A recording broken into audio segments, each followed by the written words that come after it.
Hello മക്കളെ, 40-ൽ 35 mark നിങ്ങൾക്ക് കിട്ടാൻ ആവശ്യമായിട്ടുള്ള ക്വസ്റ്റ്യൻസ് മാത്രമാണ് നമ്മൾ ഇന്ന് ഡിസ്കസ് ചെയ്യാൻ പോകുന്നത്. അപ്പോൾ സാറ് തീരെ ടൈം വേസ്റ്റ് ആക്കുന്നില്ല, നേരെ ചോദ്യത്തിലേ അങ്ങോട്ട് പോവാം. ഒന്നാമത്തെ ചോദ്യം, വാട്ട് ഈസ് ട്രാൻസ്മിഷൻ ലോസ്? എന്താണ് പ്രസരണ നഷ്ടം? മക്കളെ, ഇത്ര മാത്രം നിങ്ങൾ ആലോചിച്ച് വെച്ചാൽ മതി. നമ്മുടെ കറണ്ട് ഉണ്ടാക്കുന്ന സ്ഥലം എന്ന് പറഞ്ഞു കഴിഞ്ഞാൽ പവർ സ്റ്റേഷനാണ്. ഈ പവർ സ്റ്റേഷനിൽ ഒരുപാട് ദൂരത്തേക്കാണ് ഈ കറണ്ട് ഇങ്ങനെ കൊണ്ടായിക്കൊണ്ടേയിരിക്കുന്നത്, അല്ലെ? നമ്മളെ വീട് എന്നൊക്കെ പറഞ്ഞാൽ ഒരുപാട് ദൂരെയാണ്. അങ്ങനെ ഒരുപാട് ദൂരത്തേക്ക് കറണ്ട് കൊണ്ടാവുന്നത് ലൈൻ വഴിയാണ്, കമ്പി വഴിയാണ്. ഇങ്ങനെ കമ്പി വഴി, ലൈൻ വഴി നമ്മൾ കറണ്ട് കൊണ്ടാവുന്ന സമയത്ത് ഒരുപാട് കറണ്ട് താപരൂപത്തിൽ നഷ്ടപ്പെട്ടു പോകുന്നുണ്ട്. ഹീറ്റിന്റെ ഫോമിൽ എനർജി ലോസ് ആയി പോകുന്നുണ്ട്. അതിനെ വിളിക്കുന്ന പേരാണ് ട്രാൻസ്മിഷൻ ലോസ് അഥവാ പ്രസരണ നഷ്ടം. ഓക്കെ, ചിലപ്പോൾ എക്സാമിന് ചോദിക്കുകയാണ് ഇതെങ്ങനെയാണ് നമ്മൾ തടയുക? ഇത്ര മാത്രങ്ങൾ ആലോചിച്ച് വെച്ചാൽ മതി. കറണ്ട് കുറയ്ക്കുക, വോൾട്ടേജ് കൂട്ടുക. ഓക്കെ, ഇതിനെപ്പറ്റി കൂടുതൽ ഡീറ്റെയിൽസ് നമ്മൾ ലൈവ് പറയും. ഇപ്പൊ ജസ്റ്റ് ഇങ്ങനെ പറയുകയാണെങ്കിൽ കറണ്ട് കുറയ്ക്കുക, വോൾട്ടേജ് കൂട്ടുക, ഇതാണ് അത് പരിഹരിക്കാനുള്ള മാർഗം. ഓക്കെ, രണ്ടാമത്തെ ചോദ്യം നമുക്ക് പറയാം. ഫസ്റ്റ് എയ്ഡ് ഗിവൺ ടു, അതായത് ഒരാൾക്ക് ഇലക്ട്രിക് ഷോക്ക് ഏറ്റു. ഒരാൾക്ക് ഇലക്ട്രിക് ഷോക്ക് ഏറ്റു കഴിഞ്ഞാൽ അയാൾക്ക് കൊടുക്കേണ്ട ഫസ്റ്റ് എയ്ഡ് എന്തൊക്കെയാ? എക്സാമിന് ചോദിക്കും. പ്രഥമ ശുശ്രൂഷകൾ എന്തൊക്കെയാന്ന് ചോദിച്ചു കഴിഞ്ഞാൽ മക്കളെ ഈ കോഡ് ആലോചിച്ച് വെക്കുക. BATCH എന്താ വായിക്കുക? ബാച്ച് എന്ന് ആലോചിച്ച് വെച്ചാൽ മതി. ബാക്കിയൊക്കെ ഇതിൽ നിന്ന് കിട്ടും. നോക്കുക, ബി എന്ന് പറഞ്ഞാൽ ബോഡി മസാജ് ചെയ്യുക. എ എന്ന് പറഞ്ഞാൽ ആർട്ടിഫിഷ്യൽ റെസ്പിറേഷൻ, അല്ലെങ്കിൽ കൃത്രിമ ശ്വാസം കൊടുക്കുക. ഇനി ടി എന്ന് പറഞ്ഞാൽ ടെമ്പറേച്ചർ റൈസിങ്, അതായത് അയാളെ താപനില കൂട്ടുക. ഇനി CPR കൊടുക്കുക. ആൻഡ് ലാസ്റ്റ് വൺ ഹോസ്പിറ്റലിൽ കൊണ്ടാവുക, ഹോസ്പിറ്റലൈസേഷൻ. അപ്പൊ ബാച്ച് എന്ന് ആലോചിച്ച് വെച്ച് കഴിഞ്ഞാൽ അയാൾക്ക് കൊടുക്കേണ്ട ഫസ്റ്റ് എയ്ഡുകളൊക്കെ കിട്ടി. ഓക്കെ, അടുത്ത ചോദ്യം. What is the way to increase the amount of induced current? പ്രേരിത വൈദ്യുതിയുടെ അളവ് കൂട്ടാൻ വേണ്ടി നമ്മൾ എന്തൊക്കെ ചെയ്യണം? ഒരു സോളിനോയിഡ് നമ്മുടെ കയ്യിലുണ്ടെന്ന് വിചാരിച്ച മക്കളെ, ഈ സോളിനോയിഡ് നമ്മൾ ഒരു ഗാൽവനോമീറ്റർ ആയിട്ട് ഇങ്ങനെ ഘടിപ്പിച്ച് വെച്ചു. നമ്മൾ പഠിച്ചിട്ടുണ്ട്, ഒരു കാന്തം ഒരു മാഗ്നറ്റിനെ ഉള്ളോട്ട് കൊണ്ടാകുന്ന സമയത്ത് അവിടെ കറണ്ട് ഉണ്ടാവുന്നതിനെ കുറിച്ചൊക്കെ നമ്മൾ പഠിച്ചിട്ടുണ്ട്. അവിടെ ഉണ്ടാവുന്ന കറണ്ട് കൂട്ടാനുള്ള മാർഗം എന്തൊക്കെയാന്ന് ചോദിച്ചു കഴിഞ്ഞാൽ ഒന്നാമത്തെ മാർഗം എന്ന് പറഞ്ഞാൽ നമ്പർ ഓഫ് ടേൺസ് കൂട്ടുക, ചുറ്റുകളുടെ എണ്ണം കൂട്ടുക. രണ്ടാമത്തെ മാർഗം എന്ന് പറഞ്ഞാൽ ഈ കാന്തത്തിന്റെ, ഈ മാഗ്നറ്റിന്റെ സ്ട്രെങ്ത് അഥവാ ശക്തി കൂട്ടുക. മൂന്നാമത്തെ മാർഗം എന്ന് പറഞ്ഞാൽ നമ്മൾ ഈ മാഗ്നറ്റിനെ ഉള്ളോട്ട് കൊണ്ടാവില്ലേ, ആ സ്പീഡ് ഇൻക്രീസ് ചെയ്യുക. മനസ്സിലായോ? ഈ മാഗ്നറ്റ് സോളിനോടിന്റെ ഉള്ളോട്ട് കൊണ്ടാകുന്ന സമയത്ത് ഉണ്ടാവുന്ന സ്പീഡ് അല്ലെങ്കിൽ വേഗത എന്ത് ചെയ്യുക? കൂട്ടുക. ഇത്രയും കാര്യങ്ങൾ മക്കൾ എന്ത് ചെയ്യുക? നിർബന്ധമായിട്ട് പഠിച്ചു വെച്ചേക്കുക. ഓക്കെ, അടുത്ത ചോദ്യം. In A house hold electric circuit what is the function of ELCB? എന്താണ് ELCBയുടെ ധർമ്മം? ചോദിക്കാൻ ഏറ്റവും കൂടുതൽ ചാൻസ് ഉള്ള ഒരു ചോദ്യമാണ് മക്കളെ. ഇത്ര മാത്രം എഴുതി വെച്ചേക്കുക. ELCB help to break the circuit automatically when there is a current leak. അതായത് അഥവാ ഒരു സർക്യൂട്ടിൽ കറണ്ട് ലീക്ക് സംഭവിക്കുകയാണെങ്കിൽ, ഓക്കെ, കറണ്ട് ലീക്ക് സംഭവിക്കുകയാണെങ്കിൽ നമുക്ക് ഉപകാരപ്പെടുന്ന ആളാണ് ആര് മക്കളെ? ELCB. ഈ ഒരു കാര്യം മക്കൾ എന്ത് ചെയ്യാൻ പാടില്ല, ഒരിക്കലും മറക്കാൻ പാടില്ല. ഇനി ഇവിടെ തന്നെ ഓർത്ത് വെക്കുന്ന രണ്ട് കാര്യങ്ങളാണ്. എന്താണ് MCBയും അതേപോലെ തന്നെ ഫ്യൂസ് വയറും തമ്മിലുള്ള വ്യത്യാസം? MCBയും ഫ്യൂസ് വയറും തമ്മിലുള്ള വ്യത്യാസം മക്കള് ഒന്ന് ഓർത്ത് വെക്കുന്നത് നല്ലതാണ്. എന്താണ് MCB ഫ്യൂസ് വയറും? നമുക്കറിയാം, ഷോർട്ട് സർക്യൂട്ടോ ഓവർലോഡിങ്ങോ വരുമ്പോഴാണ് ഈ MCB ഫ്യൂസ് വയർ നമ്മൾ ഉപയോഗിക്കുന്നത്. എന്താ വ്യത്യാസം എന്ന് ചോദിച്ചു കഴിഞ്ഞാൽ ഈ MCB എന്ന് പറഞ്ഞ ആള് വർക്ക് ചെയ്യുന്നത് ഹീറ്റിംഗ് എഫക്റ്റും അതേപോലെ മാഗ്നറ്റിക് എഫക്റ്റും വെച്ചിട്ടാണ്. എന്നാൽ ഫ്യൂസ് വയർ എന്ന് പറഞ്ഞ ആള് വർക്ക് ചെയ്യുന്നത് ഹീറ്റിംഗ് എഫക്റ്റ് മാത്രം വെച്ചിട്ടാ, താപഫലം മാത്രം വെച്ചിട്ടാണ് ഫ്യൂസ് വയർ പ്രവർത്തിക്കുന്നത്. എന്നാൽ MCB താപഫലവും കാന്തിക ഫലവും വെച്ചിട്ടാണ് പ്രവർത്തിക്കുന്നത്. മറ്റൊരു വ്യത്യാസം നമുക്കറിയാം. നമ്മുടെ വീട്ടിലുള്ള MCB അഥവാ താന്നു പോയാൽ നമുക്ക് പോയി പൊന്തിച്ചാൽ മതി. അഥവാ ഫ്യൂസ് വയർ ഉരുകിപ്പോയാൽ നമുക്ക് ഫ്യൂസ് വയർ പൊന്തിച്ചാൽ മതിയോ? പോരാ, വേറെ ഫ്യൂസ് വയർ വെക്കണം. അതായത് ഇവിടുത്തെ ഒരു പ്രശ്നം എന്താണെന്ന് വെച്ച് കഴിഞ്ഞാൽ അഥവാ ഷോർട്ട് സർക്യൂട്ടോ ഓവർലോഡിങ്ങോ സംഭവിച്ചാൽ നമ്മൾ ഫ്യൂസ് വയർ മാറ്റണം, റീപ്ലേസ് ചെയ്യണം. എന്നാൽ MCB ആണെങ്കിൽ നമുക്ക് എന്ത് ചെയ്യേണ്ട ആവശ്യമില്ല, മാറ്റേണ്ട ആവശ്യമില്ല എന്നുള്ള പോയിന്റ് എന്ത് ചെയ്യുക? ആലോചിച്ച് വെച്ചേക്കുക. ഓക്കെ, അടുത്ത point. In A house hold there are 5 CFL of 100 watts each working for 5 hours a day. How many units of electricity is used by CFL? ഒരു സർക്യൂട്ടിൽ 100 വാട്ടിന്റെ 5 CFL 5 മണിക്കൂർ പ്രവർത്തിക്കുന്നുവെങ്കിൽ എത്ര വൈദ്യുതോർജ്ജം ഉപയോഗിക്കുന്നു എന്നാണ് കാണാൻ പറഞ്ഞ്.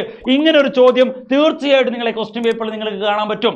അപ്പോൾ നിങ്ങൾ അത് കാണാനുള്ള ഒരു ഇക്വേഷൻ നിങ്ങൾക്ക് അറിയാം. Energy in kilowatt hour. Kilo watt അവറിലുള്ള ഊർജം കാണാനുള്ള സമവാക്യം എൻ്റെ മക്കൾക്കറിയാം. എന്താണ്? വാട്ടിലുള്ള പവർ ഗുണിക്കണം, അല്ലെ, മണിക്കൂർ ബൈ എന്താണ്? 1000. വാട്ടിലുള്ള പവർ ഗുണിക്കണം മണിക്കൂർ ബൈ 1000 അല്ലെ. കിലോ വാട്ട് അവറിലുള്ള എനർജി കാണാനുള്ള ഇക്വേഷൻ നിങ്ങൾക്ക് അറിയാം. എന്താണ് ആ ഇക്വേഷൻ എന്ന് പറഞ്ഞാൽ power in watt into time in hours by 1000. Sir എത്രയും പെട്ടെന്ന് നിങ്ങൾക്ക് എല്ലാ പോയിന്റ്സും പറഞ്ഞു തരാനുള്ളത് കൊണ്ട് ഇക്വേഷൻസ് ഒന്നും ഡീറ്റെയിൽ ആയിട്ട് എഴുതുന്നില്ല. മക്കൾ നോക്കിക്കോ. ആദ്യ പവർ എത്രയാണ്? Power 100 what. 100 വാട്ടിന്റെ എത്ര CFL ഉണ്ട്? 5 CFL. അപ്പൊ നിങ്ങൾ എന്ത് ചെയ്യണം? 5 × 100 എന്ന് എഴുതണം. മറന്നു പോകാൻ പാടില്ല. ഒരു CFL ആണെങ്കിൽ 1 × 100 എഴുതേണ്ട ആവശ്യമില്ല. പക്ഷെ ഒന്നിൽ കൂടുതലുണ്ടെങ്കിൽ 2, 3, 10, 100 ആയിക്കോട്ടെ, എത്ര CFL ഉണ്ടോ ഇൻറ്റു അതിന്റെ പവർ ഗുണിക്കണം, അല്ലെങ്കിൽ ഇൻറ്റു ടൈം. ടൈം എന്ന് പറഞ്ഞാൽ എത്ര മണിക്കൂർ മക്കളെ? 5 മണിക്കൂർ ബൈ എന്താണ്? 1000. ഓക്കെ, ഇത്രയേ ഉള്ളൂ പരിപാടി. ഇനി 5 × 100 എന്ന് പറഞ്ഞാൽ എത്രയാ? 500. 500 × 5 എന്ന് പറഞ്ഞാൽ എത്രയാ മക്കളെ? 2500 വരും. 2500 ബൈ എന്ത് വരും? 1000 വരും. അപ്പൊ ഈ 0 ക്യാൻസൽ ആക്കുക, 0 ക്യാൻസൽ ആക്കുക. 25നെ 10 കൊണ്ട് ഹരിച്ചാൽ എത്ര കിട്ടുക? 2.5 യൂണിറ്റ് എന്ന് കിട്ടും. അല്ലെങ്കിൽ 2.5 കിലോ വാട്ട് അവർ എന്ന് എഴുതിയാലും മതി. രണ്ടും ശരിയാണ്. ഓക്കെ, അടുത്ത ചോദ്യം. Write the advantage and disadvantage of inductor over resistor. പ്രതിരോധകങ്ങളെ അപേക്ഷിച്ച് ഇൻഡക്ടറുകളുടെ ഗുണവും ദോഷവും എഴുതണം. എടാ, റെസിസ്റ്ററും അതേപോലെ തന്നെ ഇൻഡക്ടറും ഈ രണ്ടാളുകളും നമ്മൾ സർക്യൂട്ടിൽ ഉപയോഗിക്കുന്ന ആളുകളാ. എന്തിനാണ്? കറണ്ടിനെ ഓപ്പോസ് ചെയ്യാൻ അല്ലെ, കറണ്ടിനെ തടസ്സപ്പെടുത്താൻ വേണ്ടിയിട്ട്. എന്താണ് ഇൻഡക്ടറിന്റെ ഒരു ഗുണവും ഒരു ദോഷവും നിങ്ങൾ പറയാൻ വേണ്ടി പറഞ്ഞു. എന്ത് ചെയ്യും മക്കളെ? ഇൻഡക്ടറിന്റെ ഒരു ഗുണവും നിങ്ങൾ പറയണം, ഒരു ദോഷവും നിങ്ങൾ പറയണം. അപ്പൊ ഒന്നാമത് ഞാൻ ഇൻഡക്ടറിന് ഒരു ഗുണം പറയാം. റെസിസ്റ്ററിനെ അപേക്ഷിച്ചിട്ട്, പ്രതിരോധത്തിനെ അപേക്ഷിച്ചിട്ട് ഇൻഡക്ടറിന്റെ ഒരു ഗുണം എന്താണെന്ന് വെച്ച് കഴിഞ്ഞാൽ അവിടെ ഹീറ്റിന്റെ ഫോമിൽ എനർജി ലോസ് ആവില്ല. നമ്മൾ റെസിസ്റ്റർ ഉപയോഗിക്കുമ്പോൾ, പ്രതിരോധം ഉപയോഗിക്കുമ്പോൾ നമ്മുടെ കറണ്ടൊക്കെ ഹീറ്റിന്റെ ഫോമിൽ നഷ്ടപ്പെട്ടു പോകുന്നുണ്ട്. നമ്മുടെ കറണ്ട് താപരൂപത്തിൽ നഷ്ടപ്പെട്ടു പോകുന്നുണ്ട്. അത് റെസിസ്റ്ററിന്റെ അല്ലെങ്കിൽ പ്രതിരോധത്തിന്റെ ഒരു പോരായ്മയാണ്. അപ്പൊ ഇൻഡക്ടറിന് ഗുണം എന്താ? എനർജി ലോസ് ഇല്ല, ഹീറ്റിന്റെ ഫോമിൽ എനർജി ലോസ് ആവുന്നില്ല, താപരൂപത്തിൽ ഊർജം നഷ്ടമാവുന്നില്ല എന്ന് എഴുതി വെച്ചേക്കുക. ഇനി ഇൻഡക്ടറിന് ഒരു പോരായ്മ ഉണ്ട്. ഇൻഡക്ടറിന്റെ പോരായ്മ എന്ന് പറഞ്ഞാൽ ഇൻഡക്ടർ AC-യിൽ മാത്രമേ വർക്ക് ചെയ്യുള്ളൂ. ഇൻഡക്ടർ ചേട്ടൻ AC-യിൽ മാത്രമേ വർക്ക് ചെയ്യുള്ളൂ. DC-യിൽ എന്ത് ചെയ്യൂല മക്കളെ? DC-യിൽ ഇൻഡക്ടർ വർക്ക് ചെയ്യൂല. അതാണ് ഇൻഡക്ടറിന്റെ ഒരു പോരായ്മ. സെറ്റാണല്ലോ? യെസ്. അടുത്ത ചോദ്യം. Observe the figure. Name the parts A and B in the figure. Okay, ചിത്രത്തിൽ എയും ബിയും ഏതാണ് തിരിച്ചറിയാനാ പറഞ്ഞ്. സാർ C കൂടി പറഞ്ഞ ഒരു വഴിക്ക് പോവല്ലേ. A എന്ന് പറഞ്ഞാൽ എന്താണ് മക്കളെ? ഡയഫ്രം ആണ്. ഇങ്ങനത്തെ ഒരു ചോദ്യം ഉറപ്പായി ചോദിക്കും. A എന്ന് പറഞ്ഞാൽ ഡയഫ്രം ആണ്. B എന്ന് പറഞ്ഞാൽ എന്താ മക്കളെ? ഫീൽഡ് മാഗ്നറ്റ് അഥവാ ഫീൽഡ് കാന്തമാണ്. ഇനി C എന്ന് പറഞ്ഞാൽ എന്താ? വോയിസ് കോയിലാണ്. ഓക്കെ, ഈ 3 പോയിന്റുകളും മക്കൾ എന്തായാലും പഠിച്ചു വെക്കണം. അടുത്ത ചോദ്യം. What is the working principle of this device? ഈ ഡിവൈസിന്റെ വർക്കിംഗ് പ്രിൻസിപ്പിൾ അഥവാ പ്രവർത്തന തത്വം എന്ന് പറഞ്ഞാൽ എന്താണ് എന്നാണ് ചോദ്യം. ഒരു സംശയവും വേണ്ട. നിങ്ങൾ 3ാമത്തെ ചാപ്റ്ററിന്റെ പേരങ്ങോട്ട് എഴുതി വെച്ചേക്കുക. ഈ സാധനത്തിന് എന്താ വിളിക്കുന്നത് നമ്മൾ? ഇതാണ് മൂവിംഗ് കോയിൽ മൈക്രോഫോൺ, അല്ലെങ്കിൽ ചലിക്കും ചുരുൾ മൈക്രോഫോൺ. നമ്മൾ മൈക്കില്ലേ, അതാണ് ഈ സാധനം. ഇതിന്റെ വർക്കിംഗ് പ്രിൻസിപ്പിൾ, പ്രവർത്തന തത്വം ചോദിച്ചു കഴിഞ്ഞാൽ ഇലക്ട്രോ മാഗ്നറ്റിക് ഇൻഡക്ഷൻ അഥവാ വൈദ്യുത കാന്തിക പ്രേരണമാണ് എന്നങ്ങോട്ട് എഴുതി വെച്ചേക്കുക. ഫുൾ മാർക്ക് അടിക്കുക. അടുത്ത ചോദ്യം. Observe the figure. ഇന്നലെ എന്നോട് ചോദിച്ച് identify the devices P, Q and write its name. P, Q എന്നിവ ഏതെല്ലാം ഉപകരണങ്ങളാണ് എന്നാണ് നിങ്ങളോട് ചോദിച്ചത്. ഇവിടെ P ഉണ്ട്, Q ഉണ്ട്. സാർ ഇവിടെ ഒന്ന് എഴുതി തരാം. P എന്ന് പറഞ്ഞാൽ ഇയാൾ P ആണ്, ഇയാൾ P ആണ്, ഇയാൾ Q ആണ്. നിങ്ങളോട് ചോദിച്ചത് ഈ P എന്താണ് സാധനം, Q എന്താണ് സാധനം. അധികം ആളുകളോട് തെറ്റിപ്പോവാൻ ചാൻസ് ഉള്ള ഒരു ചോദ്യമാണ്. നിങ്ങളോട് മോട്ടോറും ജനറേറ്ററും അങ്ങോട്ടും ഇങ്ങോട്ടും മാറിപ്പോവാറുണ്ട്. അപ്പൊ സാറ് പറയുന്ന കാര്യം മാത്രം നിങ്ങൾ നോക്കിയാൽ മതി. ഇതിൽ ഏതോ ഒന്ന് മോട്ടോറാണ്, ഏതോ ഒന്ന് ജനറേറ്ററാണ്. ഓക്കെ, അപ്പൊ ഏതാണ് മോട്ടോർ എന്ന് നോക്കാൻ വേണ്ടി ഇത് മാത്രം ചെയ്താൽ മതി. ബാറ്ററി ഉണ്ടോ നോക്കുക. ബാറ്ററി ഉണ്ടല്ലോ, ഇവിടെ ബാറ്ററി ഉണ്ടല്ലോ, സെല്ലുണ്ടല്ലോ. ബാറ്ററി ഉണ്ടെങ്കിൽ ഉറപ്പിച്ചോ അതാണ് എന്ത്? മോട്ടോർ. അതാണ് മോട്ടോർ. അപ്പൊ ഇത് DC മോട്ടോറാണ്. അപ്പൊ ഇതെന്തായിരിക്കും? ജനറേറ്റർ ആയിരിക്കും. ഓക്കെ, ജനറേറ്റർ ആയിരിക്കും. ജനറേറ്ററിൽ ഈ ഒരു സിമ്പിൾ ഉണ്ടാവുക. സെറ്റാണ്. അപ്പൊ ഇത് DC ജനറേറ്റർ ആണോ AC ജനറേറ്റർ ആണോ പിന്നെ ഒരു കൺഫ്യൂഷൻ ഉണ്ടാവുക. മക്കൾ ഇവിടെ നോക്ക്, ഇവിടെ കാണുന്ന റിങ് നോക്ക്. റിങ്, ആ റിങ് എന്ന് പറഞ്ഞാൽ സ്പ്ലിറ്റ് റിങ് അല്ലേ? സ്പ്ലിറ്റ് റിങ് ആണെങ്കിൽ ഉറപ്പിച്ചോ ഇതെന്തായിരിക്കും? DC ജനറേറ്റർ ആയിരിക്കും. അപ്പൊ ഇത് DC ജനറേറ്റർ ആണ്. ഇതെന്താണ് സാധനം? DC മോട്ടോറാണ്. ഓക്കെ, അപ്പൊ ഇങ്ങനെയാണ് നമ്മൾ ചിത്രം എന്ത് ചെയ്യുക? ഐഡന്റിഫൈ ചെയ്യുക. ഓക്കെ, അടുത്ത ചോദ്യം. ഇതായിട്ട് ബന്ധപ്പെട്ടുള്ള അടുത്ത ചോദ്യം. Write the working principle of each of this device. ഇതിൽ ഓരോന്നിന്റെയും പ്രവർത്തന തത്വം എഴുതണം. നിങ്ങളോട് ചോദിക്കുകയാണ് ഈ സാധനം എന്താ? നിങ്ങൾക്ക് അറിയാം. ഇതെന്താ സാധനം? ഇതെന്ന് പറഞ്ഞാൽ DC ജനറേറ്റർ ആണ്. ജനറേറ്ററിന്റെ വർക്കിംഗ് പ്രിൻസിപ്പിൾ ചോദിച്ചാൽ, ജനറേറ്ററിന്റെ പ്രവർത്തന തത്വം ചോദിച്ചു കഴിഞ്ഞാൽ ഒരു സംശയവും വേണ്ട, ഇലക്ട്രോ മാഗ്നറ്റിക് ഇൻഡക്ഷൻ അല്ലെങ്കിൽ വൈദ്യുത കാന്തിക പ്രേരണമാണ്. ഇനി നിങ്ങളോട് ചോദിക്കുകയാണ് മോട്ടോറിന്റെ വർക്കിംഗ് പ്രിൻസിപ്പിൾ. അത് എളുപ്പാ. മോട്ടോറിന്റെ പ്രവർത്തന തത്വം ചോദിച്ചു കഴിഞ്ഞാൽ ഒറ്റയടിക്ക് എഴുതാം മോട്ടോർ പ്രിൻസിപ്പിൾ അഥവാ മോട്ടോർ തത്വം. പരിപാടി കഴിഞ്ഞ്. സെറ്റ് അല്ലേ? യെസ്. അടുത്ത ചോദ്യം. How is the earth pin different from other pins? Earth pin മറ്റു പിന്നുകളുമായി എങ്ങനെ വ്യത്യാസപ്പെട്ടിരിക്കുന്നു? നമുക്കറിയാം 3 പിൻ പ്ലഗ് അല്ലെ. ആ 3 പിൻ പ്ലഗിൽ ഫേസ് ഉണ്ട്, ന്യൂട്രൽ ഉണ്ട്, എർത്ത് ഉണ്ട്. എർത്തിന്റെ പ്രത്യേകത എന്താ? എർത്ത് പിൻ എന്ന് പറഞ്ഞാൽ അതിന് കുറച്ച് നീളവും കൂടുതലായിരിക്കും, വണ്ണവും കൂടുതലായിരിക്കും, ലെങ്ത്തും കൂടുതലായിരിക്കും, തിക്നെസ്സും കൂടുതലായിരിക്കും. ഒന്ന് ആലോചിച്ച് വെച്ചേക്കുക. ലെങ്ത്തും തിക്നെസ്സും കൂടുതലാണ് ആർക്ക്? നമ്മൾ എർത്ത് പിന്നിന്. എന്തിനാണ് ലെങ്ത് കൂട്ടുന്നത്? എന്തിനാ നീളം കൂട്ടുന്നത്? ഒരു സർക്യൂട്ടായിട്ട് ആദ്യം കണക്ഷനിൽ വരാനും അവസാനം ഡിസ്കണക്ട് ആവാനാ. ഓക്കെ, ആദ്യം കണക്ഷനിൽ വരാനും അവസാനം ഡിസ്കണക്ട് ആവാനാ. എന്തിനാണ് അതിന്റെ തിക്നെസ് കൂട്ടുന്നത്? എന്തിനാണ് അതിന്റെ വണ്ണം കൂട്ടുന്നത്? ഒരു സംശയം വേണ്ട. തിക്നെസ് അഥവാ വണ്ണം കൂട്ടുന്നത് പ്രതിരോധം അഥവാ റെസിസ്റ്റൻസ് കുറയ്ക്കാനാ. പ്രതിരോധം അഥവാ റെസിസ്റ്റൻസ് കുറയ്ക്കാനാണ് തിക്നെസ് അഥവാ വണ്ണം കൂട്ടുന്നത്. അപ്പൊ എന്താ? കറണ്ടിന് സുഖമായിട്ട് പോകാൻ പറ്റും. ഓക്കെ, അപ്പൊ അതാണ് നമ്മളെ എന്തിന്റെ പ്രത്യേകത? എർത്ത് പിന്നിന്റെ പ്രത്യേകത. അടുത്ത ചോദ്യം ഒരു ചോദ്യമാണ്, ഒരു കണക്കാണ്, ഒരു പ്രോബ്ലമാണ്. ട്രാൻസ്ഫോമറായി ബന്ധപ്പെട്ടുള്ള ഒരു പ്രോബ്ലം എന്തായാലും എക്സാമിന് ഉണ്ടാവാനുള്ള ചാൻസ് വളരെ കൂടുതലാണ്. A transformer without power loss have 1500 turns in the primary and 7500 turns in the secondary. Voltage across the secondary is 250 volt and power of the transformer is 100 watt. എന്നോട് ചോദിച്ചത് what is the working principle of a transformer എന്ന first ചോദ്യം. ഒന്നുകൂടിയും പറയാം. Power നഷ്ടമില്ലാത്ത ഒരു ട്രാൻസ്ഫോമറിന്റെ പ്രൈമറിയിൽ മലയാളമാണ് 1500 ചുറ്റുകളും സെക്കൻഡറിയിൽ 7500 ചുറ്റുകളും ഉണ്ട്. സെക്കൻഡറിയിൽ 250 വോൾട്ടതയും 100 what പവറും ആണ് ഉപയോഗിക്കുന്നതെങ്കിൽ ആ ഒരു ട്രാൻസ്ഫോമർ എന്ന് പറഞ്ഞ സാധനം വർക്ക് ചെയ്യുന്നത് ഏത് പ്രിൻസിപ്പിൾ വെച്ചിട്ടാണ്? അല്ലെങ്കിൽ അതിന്റെ പ്രവർത്തന തത്വം എന്താണെന്നുള്ളതാണ് ഒന്നാമത്തെ ചോദ്യം. ഒരു ട്രാൻസ്ഫോമറിന്റെ പ്രവർത്തന തത്വം അല്ലെങ്കിൽ വർക്കിംഗ് പ്രിൻസിപ്പിൾ ചോദിച്ചു കഴിഞ്ഞാൽ തീരെ സംശയിക്കേണ്ട, ധൈര്യമായിട്ട് എഴുതിക്കോ, മ്യൂച്വൽ ഇൻഡക്ഷൻ ആണ്. ട്രാൻസ്ഫോമറിന്റെ വർക്കിംഗ് പ്രിൻസിപ്പിൾ അഥവാ പ്രവർത്തന തത്വം എന്ന് പറഞ്ഞാൽ എന്താണ്? മ്യൂച്വൽ ഇൻഡക്ഷൻ ആണ്. അത് നമുക്കറിയാം. അടുത്ത ചോദ്യം എന്ന് പറഞ്ഞു കഴിഞ്ഞാൽ എന്താണ് മക്കളെ? Calculate the primary voltage. Primary voltage കാണാനാണ്. അപ്പോൾ പ്രൈമറി വോൾട്ടേജ് കാണണമെങ്കിൽ കുറച്ച് സാധനങ്ങൾ നമുക്ക് ഇവിടെ തന്നിട്ടുണ്ട്. ഒന്ന് മക്കൾ നോക്കിക്കോ. A transformer without power loss have 1500 turns in the primary. അല്ലെ, പ്രൈമറിയിലെ ചുറ്റുകളുടെ എണ്ണം തന്നിട്ടുണ്ട്. പ്രൈമറിയിലെ ചുറ്റുകളുടെ എണ്ണം തന്നിട്ടുണ്ട് മക്കളെ. എത്രയാണ് പ്രൈമറിയിലെ ചുറ്റുകളുടെ എണ്ണം? 1500 ആണ്. അത് നമുക്ക് തന്നതിനെ കൊണ്ട് നമ്മൾ എഴുതി വെക്കുന്നു. ഇനി നമ്മൾ ബാക്കി ചോദ്യം വായിക്കുന്നു. ആൻഡ് എത്ര ടേൺസ് ഉണ്ട് സെക്കൻഡറിയിൽ? 7500 ഉണ്ട്. അപ്പൊ സെക്കൻഡറിയിലുള്ള ചുറ്റുകളുടെ എണ്ണം എത്രയാണ് മക്കളെ? 7500 ആണ്. അതും തന്നിട്ടുണ്ട്. ഇനി മക്കൾ നോക്കിക്കോളൂ, വേറെന്താ തന്നത്? 250 വോൾട്ട് ആണ് സെക്കൻഡറിയിൽ. 250 വോൾട്ട് ആണ് സെക്കൻഡറിയിൽ. അപ്പൊ സെക്കൻഡറിയിലെ വോൾട്ട് തന്നിട്ടുണ്ട് 250. ഇനി പവർ ഒന്നും വേണ്ട ആവശ്യമില്ല നമുക്ക് കാണാൻ.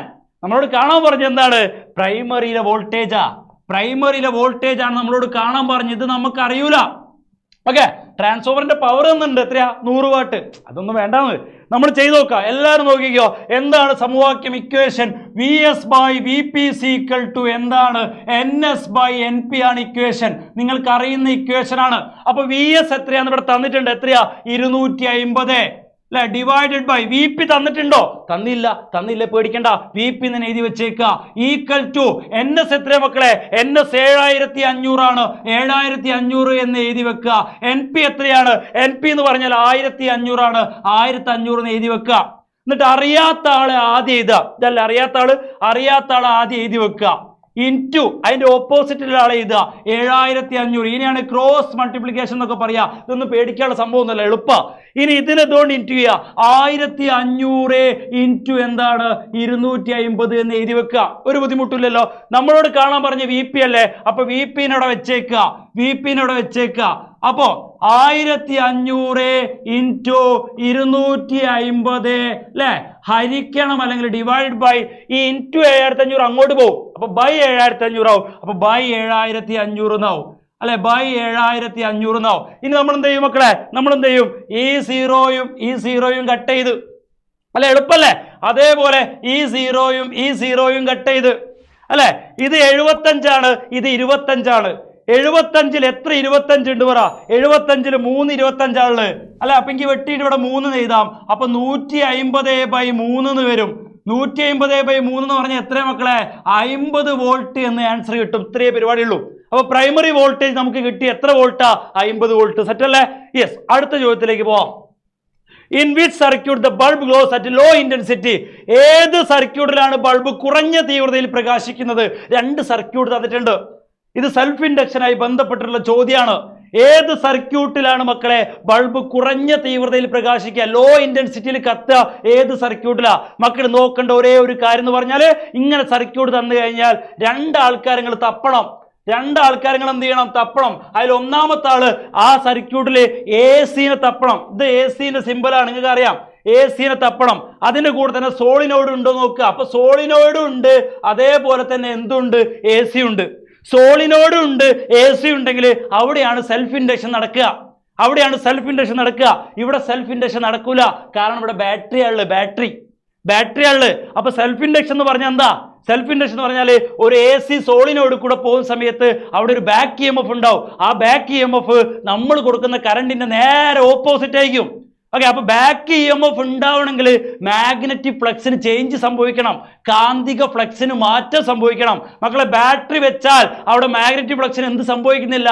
മാറ്റം സംഭവിക്കുന്നില്ല, അല്ലെ? കാന്തിക ഫ്ലക്സിന് മാറ്റം സംഭവിക്കൂല. അത് സംഭവിക്കണമെങ്കിൽ ആരെ വെക്കണം? ഈ AC-നെ വെക്കണം. DC വെച്ചാൽ പോരാ. DC വെച്ചാൽ ഒരിക്കലും മാഗ്നറ്റിക് ഫ്ലക്സിന് മാറ്റം സംഭവിക്കൂല, കാന്തിക ഫ്ലക്സിന് മാറ്റം സംഭവിക്കൂല. AC വെച്ചാലേ എന്ത് ചെയ്യുള്ളൂ? സംഭവിക്കുള്ളൂ. ഓക്കെ, സെറ്റാണല്ലോ. അപ്പോ ഇവിടെ ഏത് ബൾബാണ് വളരെ കുറഞ്ഞ തീവ്രതയിൽ കത്താന്ന് ചോദിച്ചു കഴിഞ്ഞാൽ AC-യും അതേപോലെ തന്നെ സോളിനോയിഡും, ഇത് രണ്ടുമുള്ള ഈ സർക്യൂട്ട് ബിയിലെ ബൾബാണ് കുറഞ്ഞ തീവ്രതയിൽ കത്തുക. കാരണം എന്താ? Self induction. ഓക്കെ, ഡീറ്റെയിൽ ആയിട്ട് നമുക്ക് എപ്പോൾ പറയാം? ലൈവിൽ പറയാം. ഓക്കെ, അടുത്ത ചോദ്യം. The block diagram represent 2 type of transformer. 2 തരത്തിലുള്ള ട്രാൻസ്ഫോമർ ആണ് ഇവിടെ തന്നിരിക്കുന്നത്. എന്നിട്ട് ചോദിച്ച ചോദ്യം എന്താ അറിയോ? ഇതിൽ ഏതാണ് സ്റ്റെപ്പ് അപ്പ് ട്രാൻസ്ഫോമർ എന്ന് നിങ്ങൾ തിരിച്ചറിയണം. ഓക്കെ, ഏതാണ് സ്റ്റെപ്പ് അപ്പ് ട്രാൻസ്ഫോമർ എന്ന് മക്കൾ തിരിച്ചറിയണം. അപ്പൊ സ്റ്റെപ്പ് അപ്പ് ട്രാൻസ്ഫോമർ എങ്ങനെയാ തിരിച്ചറിയാന്ന് ചോദിച്ചു കഴിഞ്ഞാൽ ഇവിടെ ഒരു ക്ലൂ തന്നിട്ടുണ്ട്. എന്താണ് ക്ലൂ? ഇവിടെ 2 ക്ലൂ പെട്ടെന്ന് നിങ്ങൾക്ക് മനസ്സിലാവുന്ന 2 ക്ലൂ ഉണ്ട്. ഒന്നാമത്തെ കാര്യം എന്ന് പറഞ്ഞാൽ ഇത് പ്രൈമറി ആണ്, ഇത് സെക്കൻഡറി ആണ്, അല്ലെ? ഇത് ഇൻപുട്ട് ആണ്, ഇത് ഔട്ട്പുട്ട് ആണ്. നിങ്ങൾ നോക്കുക, സെക്കൻഡറിയിലെ ചുറ്റുകളുടെ എണ്ണം കൂടുതൽ ഇതിൽ ഏത് ചിത്രത്തിലാണ് നോക്കുക? സെക്കൻഡറിയിലെ ചുറ്റുകളുടെ എണ്ണം കൂടുതൽ ഇതിനാണോ? അവിടെ എവിടെയല്ല സെക്കൻഡറിയിലെ ചുറ്റുകളുടെ എണ്ണം കൂടുതലുള്ളത്. അപ്പൊ സെക്കൻഡറിയിലെ ചുറ്റുകളുടെ എണ്ണം, നമ്പർ ഓഫ് ടേൺസ് കൂടുതലാണെങ്കിൽ അതായിരിക്കും സ്റ്റെപ്പ് അപ്പ് ട്രാൻസ്ഫോമർ. അപ്പൊ ഇതാണ് സ്റ്റെപ്പ് അപ്പ് ട്രാൻസ്ഫോമർ. അപ്പൊ ഇതെന്തായിരിക്കും? സ്റ്റെപ്പ് ഡൗൺ ട്രാൻസ്ഫോമർ ആണ്. ഇനി അതല്ലെങ്കിൽ വേറൊരു ഐഡിയ ഉണ്ട്. ഇതിന്റെ പ്രൈമറിയിൽ നോക്കി നിങ്ങൾ തിക്ക് വയറല്ലേ, നല്ല വണ്ണം കൂടിയ കമ്പിയല്ലേ ഉപയോഗിച്ച്. അപ്പൊ ഇതാണ് സ്റ്റെപ്പ് അപ്പ് ട്രാൻസ്ഫോമർ എന്ന് നമ്മൾ മനസ്സിലാക്കണം. അപ്പൊ സ്റ്റെപ്പ് അപ്പും സ്റ്റെപ്പ് ഡൗണും തമ്മിലുള്ള വ്യത്യാസം മക്കൾ നന്നായിട്ട് പഠിച്ചിട്ട് മാത്രമേ എന്ത് ചെയ്യാൻ പാടുള്ളൂ? എക്സാമിന് പോകാൻ പാടുള്ളൂ. ഓക്കെ, അപ്പൊ ഞാൻ എങ്ങനെയാണ് മനസ്സിലാക്കിയേ? ഇവിടെ ചുറ്റുകളുടെ എണ്ണം കൂടുതലാണ്, നമ്പർ ഓഫ് ടേൺസ് കൂടുതലാണ്, അതുകൊണ്ട് ഇത് സ്റ്റെപ്പ് അപ്പ് ട്രാൻസ്ഫോമർ ആണ് എന്ന് എനിക്ക് മനസ്സിലായി. ഇനി ഇവിടെ ചോദിച്ചൊരു ചോദ്യം ഉണ്ട്. Some coils in the transformers shows in the figure are made up of thick wire. Coils ആണ്, coils. Okay, coils. ഞാൻ ഇവിടെ തിരുത്താം, coils ആണ്, coin അല്ല, coils. ഓക്കെ, അപ്പൊ ചില ട്രാൻസ്ഫോമറിന്റെ ചില കോയിലുകളിൽ തിക്ക് വയർ, വണ്ണം കൂടിയ കമ്പി ഉപയോഗിക്കുന്നുണ്ട്.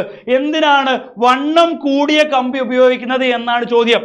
മക്കളെ, ട്രാൻസ്ഫോമറിൽ നമ്മൾ സ്റ്റെപ്പ് അപ്പ് ട്രാൻസ്ഫോമർ ആണെങ്കിൽ പ്രൈമറിയിൽ വണ്ണം കൂടിയ കമ്പി ഉപയോഗിക്കുന്നുണ്ട്. സ്റ്റെപ്പ് ഡൗൺ ആണെങ്കിൽ സെക്കൻഡറിയിൽ വണ്ണം കൂടിയ അതിൽ തിക്ക് വയർ യൂസ് ചെയ്യുന്നുണ്ട്. എന്തിനാണ് തിക്ക് വയർ യൂസ് ചെയ്യുന്നത് ചോദിച്ചു കഴിഞ്ഞാൽ ഇത്ര മാത്രമേ ഉള്ളൂ മക്കളെ, ഈ റെസിസ്റ്റൻസ് അഥവാ പ്രതിരോധം കുറയ്ക്കാനാണ്.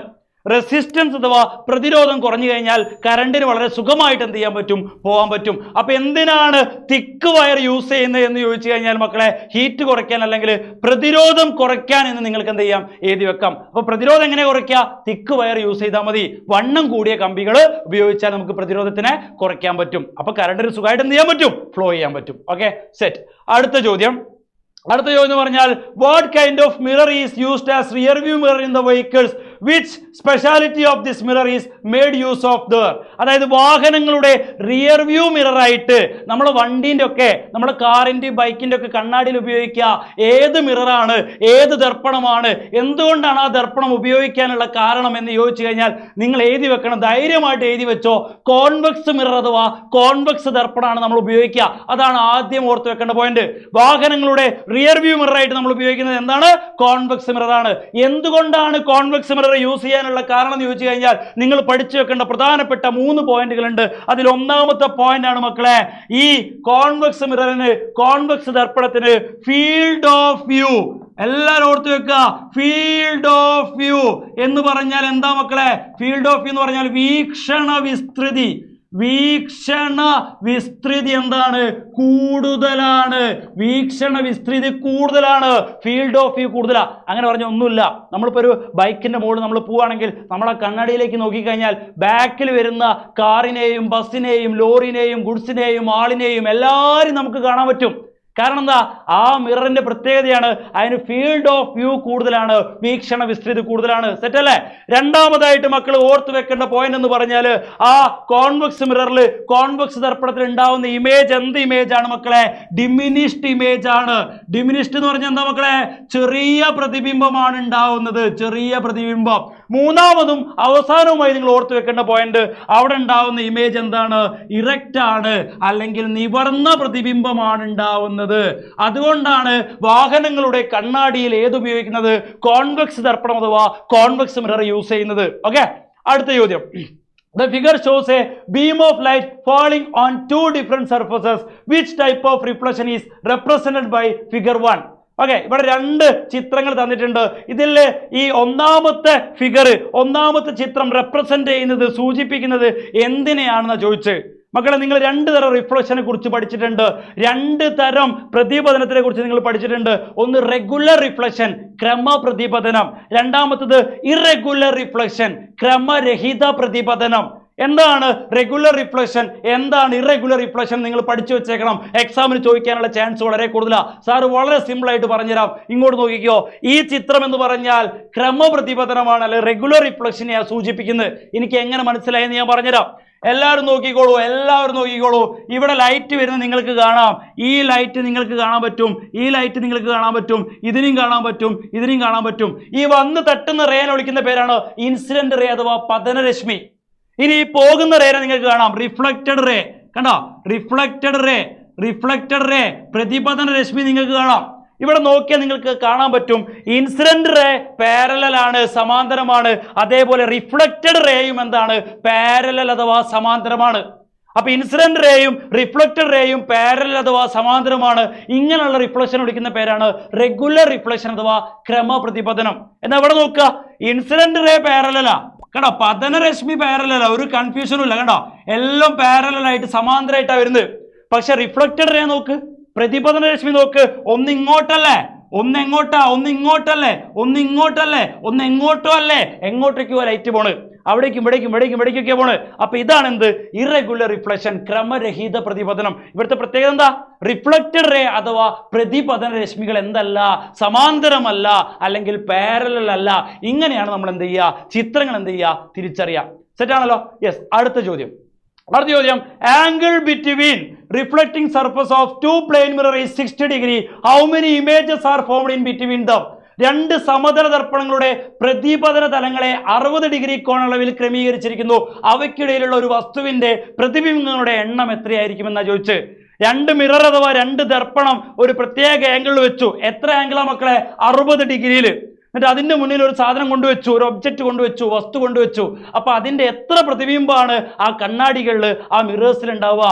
എന്തായാലും ചോദിക്കുന്ന ചോദ്യമാണ് മക്കളെ. അത് കാണാനുള്ള ഇക്വേഷൻ ആണ് മക്കളെ. n = എന്താണ്? n = 360 by theta minus 1.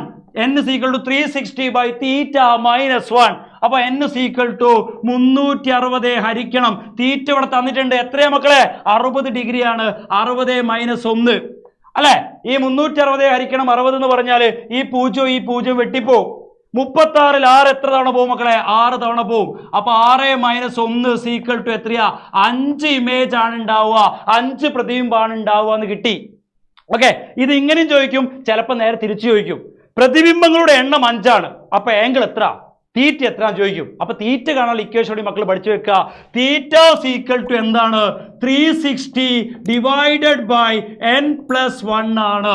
ഈ ഇക്വേഷനോടെയും ഓർത്ത് വെക്കുന്നത് വളരെ വളരെ വളരെ നല്ലതാണ്. ഒരു വഴിക്ക് പോകാൻ എന്തായാലും ആവശ്യം വരും. ഓക്കെ, അടുത്ത ചോദ്യത്തിലേക്ക് പോവാം. The radius of curvature of a convex mirror is 24 cm. What is the focal length? ഒരു കോൺവെക്സ് ദർപ്പണത്തിന്റെ വക്രത ആരം 24 സെന്റിമീറ്റർ ആണ്. അങ്ങനെയാണെങ്കിൽ ഫോക്കസ് ദൂരം എത്ര? മക്കളെ, റേഡിയസ് ഓഫ് കർവേച്ചറും ഫോക്കൽ ലെങ്ത്തും അല്ലെ, വക്രത ആരവും ഫോക്കസ് ദൂരവും തമ്മിലുള്ള ഒരു ബന്ധം മക്കൾ പഠിച്ചു വെക്കണം. ആ ബന്ധമാണ് r = 2f ആണ്. Okay, R is equal to എന്താണ് 2F ആണ്, അല്ലെങ്കിൽ F is equal to എന്താണ് R/2 ആണ്. ഓക്കെ, ഇവിടെ എന്താ തന്നു നോക്കി മക്കളെ, ഇവിടെ പറഞ്ഞിട്ടുണ്ട് റേഡിയസ് ഓഫ് കർവേച്ചർ, വക്രത ആരം അല്ലെ, അതെത്രയാ 24 സെന്റിമീറ്റർ.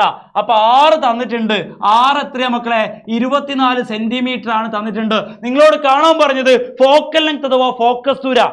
അപ്പൊ ഫോക്കസ് ദൂരം കാണാനുള്ള ഇക്വേഷൻ സാർ ഇവിടെ എഴുതി വെച്ചിട്ടുണ്ട്, എന്താ R/2 ആണ്. അപ്പൊ R/2 എന്ന് എഴുതുക എന്ന് പറഞ്ഞാൽ 24നെ 2 കൊണ്ട് ഹരിക്കുക. അപ്പൊ എത്ര കിട്ടും? 12 സെന്റിമീറ്റർ എന്ന ആൻസർ കിട്ടും. പരിപാടി കഴിഞ്ഞു. Okay, set. അടുത്ത ചോദ്യം മക്കൾ നോക്കിക്കോ. അടുത്ത ചോദ്യം എന്ന് പറഞ്ഞാൽ ഇതാണ്, an object is kept at a distance of 15 centimeter away from a concave mirror. അല്ലെ, ഒരു കോൺകേവ് ദർപ്പണത്തിൽ നിന്നും 15 സെന്റിമീറ്റർ അകലെ ഒരു വസ്തു വെച്ചു. അവിടെ തന്ന കാര്യങ്ങളൊക്കെ നമ്മൾ ആദ്യം കൂടെ എഴുതി വെച്ചേക്കാം. വസ്തുവിലേക്കുള്ള ദൂരം അവിടെ തന്ന്, ഒബ്ജക്റ്റിലേക്കുള്ള ഡിസ്റ്റൻസ് തന്ന്, എത്ര തന്നു മക്കളെ 15 സെന്റിമീറ്റർ. ഞാൻ പറയുന്ന കാര്യം അതേപോലെ തന്നെ ശ്രദ്ധിച്ച മക്കളെ, ഒബ്ജക്റ്റ് ഡിസ്റ്റൻസ്, വസ്തുവിലേക്കുള്ള ദൂരം എപ്പോഴും മൈനസ് ആയിരിക്കും. നമ്മൾ ചെയ്യുന്ന സമയത്ത് കണക്ക് ചെയ്യുമ്പോൾ വസ്തുവിലേക്കുള്ള ദൂരം, ഒബ്ജക്റ്റിലേക്കുള്ള ഡിസ്റ്റൻസ് എപ്പോഴും മൈനസ് ആയിട്ട് എടുക്കണം. അപ്പൊ -15 സെന്റിമീറ്റർ ആണ് എന്ന് കിട്ടിയിട്ടുണ്ട്. പിന്നെ എന്താ തന്നത്? അപ്പോൾ A real image is formed 10 centimetre away. 10 centimetre അകലെ ഒരു യഥാർത്ഥ പ്രതിബിംബം ഉണ്ടായി. റിയൽ ഇമേജ് എന്ന് ക്വസ്റ്റ്യനിൽ തന്നിട്ടുണ്ടെങ്കിൽ ഒരു സംശയവും വേണ്ട. വി എന്ന് പറഞ്ഞാൽ നിങ്ങൾക്ക് അറിയാം ഇമേജ് ഡിസ്റ്റൻസ് ആണ്, പ്രതിബിംബത്തിലേക്കുള്ള ദൂരമാണ് വി. അത് നിങ്ങൾ മൈനസ് ആയിട്ട് എടുക്കണം. എടുക്കാനുള്ള കാരണം എന്താണെന്നാണ് സാറ് പറഞ്ഞത്? റിയൽ ഇമേജ് എന്ന് ചോദ്യത്തിൽ തന്നിട്ടുണ്ട്, അല്ലെങ്കിൽ യഥാർത്ഥ പ്രതിബിംബമാണ് എന്ന് ചോദ്യത്തിൽ തന്നത് കൊണ്ട് തന്നെ സാർ എന്ത് ചെയ്തു? -10 സെന്റിമീറ്റർ എന്ന് എടുത്തു. നിങ്ങളോട് കാണാൻ പറഞ്ഞ എന്താണ് മക്കളെ? Calculate the focal length, focus ദൂരം കാണണം. ഫോക്കസ് ദൂരം കാണണമെങ്കിൽ നമുക്കറിയാം F is equal to UV by U plus V ആണ് അല്ലെ. F is equal to UV by U plus V ആണ്. അപ്പൊ F is equal to U എന്ന് പറഞ്ഞാൽ എത്രയാ? -15 into V എന്ന് പറഞ്ഞാൽ എത്രയാ? -10 ഹരിക്കണം അല്ലെ, divide by U plus V -15 plus V എന്ന് പറഞ്ഞാൽ എത്രയാ? -10. ഇങ്ങനെ തന്നെ ചെയ്ത സ്റ്റെപ്പ് ബൈ സ്റ്റെപ്പ് ആയിട്ട് സാറ് കാണിച്ചു തരാം. അപ്പൊ F is equal to എന്താ വരിക മക്കളെ? F is equal to -15 into -10, minus into minus plus ആ, -2 into -2 പ്ലസ് 4, -4 into -4 പ്ലസ് 16. അപ്പൊ -15 into -10 പ്ലസ് 150. അപ്പൊ 150 ഹരിക്കണം അല്ലെ, ഡിവൈഡ് ബൈ -15 പ്ലസ് -10. എടാ ഇവിടെ പ്ലസും ഉണ്ട് മൈനസും ഉണ്ട്. അപ്പൊ ഞാൻ -15, ഈ പ്ലസും മൈനസും കൂടി മൈനസ് ആവും. അപ്പൊ -10, -15 -10. അപ്പൊ F is equal to എന്ത് വരും മക്കളെ? 150 ഹരിക്കണം -15 -10, രണ്ടും മൈനസാ. അപ്പൊ കൂട്ടിയിട്ട് മൈനസ് ഇടുക, രണ്ടും കൂടി കൂട്ടിയിട്ട് മൈനസ് ഇടുക. അപ്പൊ -25 എന്ന് വരും. -25 എന്നാണ് വരിക അല്ലെ. ഓക്കെ, അപ്പൊ 150 എത്ര 25 ഉണ്ട്? അവിടെ 100ൽ 4 25. അപ്പൊ 150ലോ 6 25. പക്ഷെ ഇവിടെ ഒരു മൈനസ് ഉണ്ട്. അപ്പൊ ആൻസർ കിട്ടും -6 സെന്റിമീറ്റർ എന്നാണ് ആൻസർ കിട്ടുക. അപ്പൊ ഫോക്കൽ ലെങ്ത് അഥവാ ഫോക്കസ് ദൂരം കണ്ടുപിടിച്ചു. കഴിഞ്ഞോ? കഴിഞ്ഞില്ല. നിങ്ങളോട് ചോദിച്ചിട്ടുണ്ട് calculate the magnification of the image, അതായത് പ്രതിബിംബത്തിന്റെ ആവർത്തനം കണ്ടെത്തുക. ആവർത്തനം കണ്ടെത്താത്ത 2 ഇക്വേഷനുകൾ പഠിച്ചിട്ടുണ്ട്. ഒന്ന് M is equal to hi bye ഹോ എന്ന് ആലോചിച്ച് വെക്കുക. ഹൈ ബൈ ഹോ അല്ലെ, ഹൈ ബൈ ഹോ HI/HO, height of the image അല്ലെ, പ്രതിബിംബത്തിന്റെ ഉയരം ഹരിക്കണം ഹൈറ്റ് ഓഫ് ദി ഒബ്ജക്റ്റ്, വസ്തുവിന്റെ ഉയരം. മറ്റൊരു ഇക്വേഷൻ പഠിച്ചിട്ടുണ്ട് M is equal to എന്താണ്? -V/U. ഇങ്ങനെ 2 ഇക്വേഷനാണ് മക്കൾ പഠിച്ച്. അപ്പൊ ഇവിടെ വിയും യുവും തന്നത് കൊണ്ട് തന്നെ വിയും അറിയാം യു അറിയാം. അപ്പൊ ആ ഇക്വേഷൻ വെച്ച് നമ്മൾ അങ്ങോട്ട് ചെയ്യുക, മാഗ്നിഫിക്കേഷൻ അഥവാ ആവർത്തനം ചെയ്യുക. അപ്പൊ M is equal to എന്ത് വരും? മൈനസ് നമ്മൾ ഇങ്ങനെ ഇട്ടേക്കുക. വി എന്ന് പറഞ്ഞാൽ എത്രയാ നോക്ക്? വി എന്ന് പറഞ്ഞാൽ എത്രയാ? -10. യു എന്ന് പറഞ്ഞാൽ എത്രയാ? -15 അല്ലെ. അപ്പൊ -10/-15 എന്ന് വരും അല്ലെ. അപ്പൊ ബ്രാക്കറ്റിന് മുകളിലും മൈനസ് താഴെയും മൈനസാ. അപ്പൊ ആൻസർ പ്ലസ്സാ വരിക. ഈ ബ്രാക്കറ്റിനുള്ളിലുള്ള മാത്രം നമ്മൾ ചെയ്യുമ്പോൾ ആൻസർ പ്ലസ്സാ വരിക. അതിനൊന്ന് വെട്ടിച്ചെറുതാക്കാം അല്ലെ. 5 കൊണ്ട് വെട്ടാം അല്ലെ. 10ൽ എത്ര 5 ഉണ്ട്? 2. 15ൽ എത്ര 5 ഉണ്ട്? 3 അല്ലെ. അപ്പോൾ 2/3 ഇട്ടു. 2/3 ഇവിടെ ഒരു മൈനസ് ഉണ്ടല്ലേ പുറത്ത്, ആ മൈനസ് ഇട്ട് കൊടുക്കുക. അപ്പൊ -2/3 എന്നാണ് എന്ത് കിട്ടുക? ആൻസർ കിട്ടുക. അത്രയേ ഉള്ളൂ പരിപാടി. Okay, yes. അടുത്ത ചോദ്യം, അറേഞ്ച് ദ മീഡിയം. കുറച്ച് മീഡിയം തന്നിട്ടുണ്ട്. Water, diamond, glass, air in the increasing order of their optical density. താഴെ തന്നിരിക്കുന്ന മാധ്യമങ്ങളെ പ്രകാശിക സാന്ദ്രത കൂടി വരുന്ന ക്രമത്തിൽ എഴുതുക. മക്കളെ പ്രകാശിക സാന്ദ്രത കൂടി വരുന്ന ക്രമത്തിൽ increasing order of optical density ആണ് എഴുതേണ്ടത്. അത് അധികം ആൾക്കാർ തെറ്റിക്കുന്ന കാര്യമാണ്. എടാ ഇൻക്രീസിംഗ് ഓർഡർ എന്ന് പറഞ്ഞാൽ നിങ്ങൾ ആദ്യം എഴുതേണ്ടത് ഏറ്റവും പ്രകാശിക സാന്ദ്രത കുറഞ്ഞ ആളെയാ, ഏറ്റവും ഒപ്റ്റിക്കൽ ഡെൻസിറ്റി കുറഞ്ഞ ആളെ ആദ്യം എഴുതണം. അതെങ്ങനെ ആലോചിച്ച് വെക്കുക? എടാ കട്ടി ആലോചിച്ച് വെച്ചാൽ മതി. കട്ടിയിൽ ഏതാണ് ഏറ്റവും കട്ടി കുറവുള്ളത്? കുറച്ചുകൂടി കട്ടിയുള്ള ആർക്കാ, കുറച്ചുകൂടി കട്ടിയുള്ള ആർക്കാ, ഏറ്റവും കട്ടിയുള്ള ആർക്കാ, അങ്ങനെ ആലോചിച്ച് വെച്ചാൽ മതി. കട്ടി കൂടുമ്പോൾ ഒപ്റ്റിക്കൽ ഡെൻസിറ്റി അഥവാ പ്രകാശിക സാന്ദ്രത കൂടി വരുന്ന ആലോചിച്ച് വെക്കുക. ശരിക്കും അങ്ങനെയല്ല, ആലോചിച്ച് വെക്കുക ഒരു ട്രിക്ക് പറഞ്ഞെന്നാ. ഓക്കെ, അപ്പൊ മക്കളെ ആലോചിച്ച് നോക്കിയതാ ഈ 4 സാധനത്തിൽ ഏറ്റവും കട്ടി കുറവുള്ള ആർക്കാ? എയർ അഥവാ വായുവിന. അപ്പൊ എയർ അഥവാ വായുവിന് ആദ്യം എഴുതണം. ഇതിനേക്കാളും ഒപ്റ്റിക്കൽ ഡെൻസിറ്റി അഥവാ പ്രകാശിക സാന്ദ്രത കൂടുതലാണ് ആർക്ക്? വാട്ടറിന്. അപ്പൊ ഈ ചിഹ്നത്തിന്റെ അർത്ഥം നിങ്ങൾക്ക് മനസ്സിലായോ? ഈ ചിഹ്നത്തിന്റെ അർത്ഥം മനസ്സിലായോ? എല്ലാവർക്കും മനസ്സിലായെന്ന് വിചാരിക്കുന്നു. ഈ ചിഹ്നത്തിന്റെ അർത്ഥം ഈ വായ തുറന്നെടുക്കുന്ന ഭാഗമാണ് വലുത്, ഈ വായ തുറന്നെടുക്കുന്ന ഭാഗമാണ് വലുത് അല്ലെ. ഇനി വാട്ടറിനേക്കാൾ കൂടുതൽ ആർക്കാ മക്കളെ? ഗ്ലാസിനാണ്, ഗ്ലാസിന് അല്ലെ. ഇനി ഗ്ലാസിനേക്കാൾ കൂടുതൽ ആർക്കാ? ഡയമണ്ടിനാണ്. ഡയമണ്ടിന്റെ മലയാളമാണ് എന്ത് മക്കളെ? വജ്രം. ഇങ്ങനെയാണ് നമ്മൾ എഴുതി വെക്കേണ്ടത് അല്ലെ. കട്ടി കൂടി വരുന്ന ക്രമം എഴുതിയാൽ മതി. കണ്ടാ, ആദ്യം എയർ വായു കട്ടി കുറവ്, വെള്ളത്തിന് കുറച്ചുകൂടി കട്ടിയുണ്ട്, ഗ്ലാസിന് കുറച്ചുകൂടി കട്ടിയുണ്ട്, ഡയമണ്ടിന് കുറച്ചുകൂടി കട്ടിയുണ്ടെന്ന് ആലോചിച്ച് വെക്കുക. ഇത് ആലോചിച്ച് വെക്കാൻ മാത്രമുള്ള ട്രിക്കാ. ഇങ്ങനെ നല്ല ശരിക്കും ഇങ്ങനെയല്ല. ഒപ്റ്റിക്കൽ ഡെൻസിറ്റി എന്താ നിങ്ങൾക്ക് അറിയാം. ലൈറ്റ് ഒരു മീഡിയത്തിലൂടെ പോകുമ്പോൾ, ഒരു മാധ്യമത്തിലൂടെ പോകുമ്പോൾ ആ മീഡിയത്തിന് ലൈറ്റിന്റെ സ്പീഡിനെ ഇൻഫ്ലുവൻസ് ചെയ്യാനുള്ള കഴിവുണ്ട്, സ്വാധീനിക്കാനുള്ള കഴിവുണ്ട്. അതാന്നൊക്കെ നിങ്ങൾക്ക് അറിയാം. പക്ഷെ പരീക്ഷയ്ക്ക് നമ്മളോട് മാറിപ്പോകാതിരിക്കാൻ വേണ്ടി ഇങ്ങനെയൊക്കെ എന്ത് ചെയ്യുക? ഓർത്ത് വെച്ചേക്കാം. Okay, set. അടുത്ത ചോദ്യം, arrange the mediums in the increasing order of speed of light, അല്ലെങ്കിൽ പ്രകാശ വേഗത കൂടി വരുന്ന ക്രമത്തിൽ ഇതേ. അപ്പൊ മക്കൾ മനസ്സിലാക്കിക്കൊണ്ട ഒരു കാര്യമാണ്, ഒപ്റ്റിക്കൽ ഡെൻസിറ്റി അഥവാ പ്രകാശിക സാന്ദ്രത ആർക്കാണോ ഏറ്റവും കൂടുതലുള്ളത് അവിടെ ലൈറ്റിന് ഏറ്റവും സ്പീഡ് കുറവായിരിക്കും. എവിടെയാണോ ഒപ്റ്റിക്കൽ ഡെൻസിറ്റി അഥവാ പ്രകാശിക സാന്ദ്രത കൂടുതലുള്ളത് അവിടെ ലൈറ്റിന് ഏറ്റവും സ്പീഡ് കുറവായിരിക്കും. അപ്പൊ നിങ്ങളോട് പ്രകാശിക സാന്ദ്രത അല്ല ഇവിടെ ചോദിച്ചത്, ലൈറ്റിന്റെ സ്പീഡ് കൂടി വരുന്ന ക്രമത്തിൽ എഴുതാനാ പറഞ്ഞ്. ലൈറ്റിന്റെ സ്പീഡ് കൂടി വരുന്ന ക്രമത്തിൽ എഴുതണം. അപ്പൊ ഏറ്റവും ലൈറ്റിന്റെ സ്പീഡ് കുറഞ്ഞ ആളെ ആദ്യം എഴുതണം. അത് മാറിപ്പോരുത്. ഏറ്റവും ലൈറ്റിന്റെ സ്പീഡ് കുറവ് എവിടെയാ? ഡയമണ്ടിനാണ്, അല്ലെങ്കിൽ വജ്രത്തിനാണ്. ഓക്കെ, വജ്രത്തിനേക്കാളും ലൈറ്റിന്റെ സ്പീഡ് കൂടുതലാണ് എവിടെ? ഗ്ലാസ്സിലായാലും സ്പീഡ് കൂടുതലാ. അതിനേക്കാളും കൂടുതലാണ് ഇവിടെ? വാട്ടറിന് നല്ല സ്പീഡിലാ ലൈറ്റ് പോവാ. അതിലും സ്പീഡ് കൂടുതലാണ് ഇവിടെ? എയറില് അല്ലെങ്കിൽ വായുവില്. ഇതങ്ങോട്ട് ഓർത്ത് വെച്ചേക്ക. സെറ്റ് അല്ലേ? ഓക്കെ, അടുത്ത ചോദ്യം, observe the figure. What is the angle of incidence shown in the figure?